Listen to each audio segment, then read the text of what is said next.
This next one's called casting. Now, a lot of people struggle with this, and it's the loss of angles. So if I take this golf club and I set up, everybody, doesn't matter who you are, as you take the club back, at some point, you're gonna hinge your wrists. Now, some players hinge them earlier and then rotate to the top of the backswing. Some players have a wider backswing and hinge them late. Some players rotate and fold their elbow and hinge them really late. It doesn't matter when it happens, it just matters that it happens. So every golfer at the top of their backswing has an angle between the club shaft and their lead arm. You don't see any golfer like this, okay? Everybody has this angle. Now, if my lower body works correctly, if my lower body separates, what happens is my lead arm pulls into my chest, the club shallows, and we create even more angle.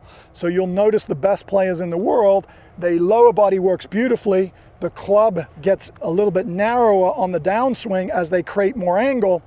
They move their hips underneath them and they retain this angle till the last possible second. When they push against the ground, they deliver it to the ball, and that's how they hit the golf ball so far.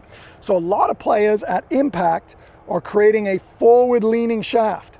If you're one of those players that cast the club, guess what? You're losing speed and power because at impact, you're creating a backward-leaning shaft. A forward-leaning shaft de-lofts the club and it makes you hit the ball further. A backward-leaning shaft increases loft and it makes you hit the ball shorter. So here's what casting is. You go to the top of your backswing and you have an angle between the shaft and your lead arm. The problem is as you start down, the first thing you do is you start to lose your angle. This is casting. The reason the term is called casting is it's just like casting a fishing rod.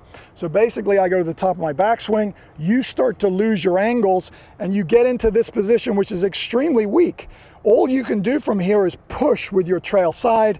You come into impact with more loft on your golf club. You have this other thing we call scooping, and then usually as you go through, the lead arm will break down to protect your elbow and your shoulder, and now you have something we call the chicken wing.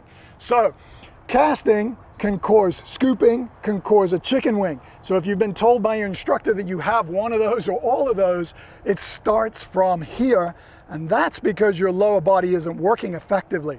So lower body is a big key to fixing your casting, scooping, and your chicken wing.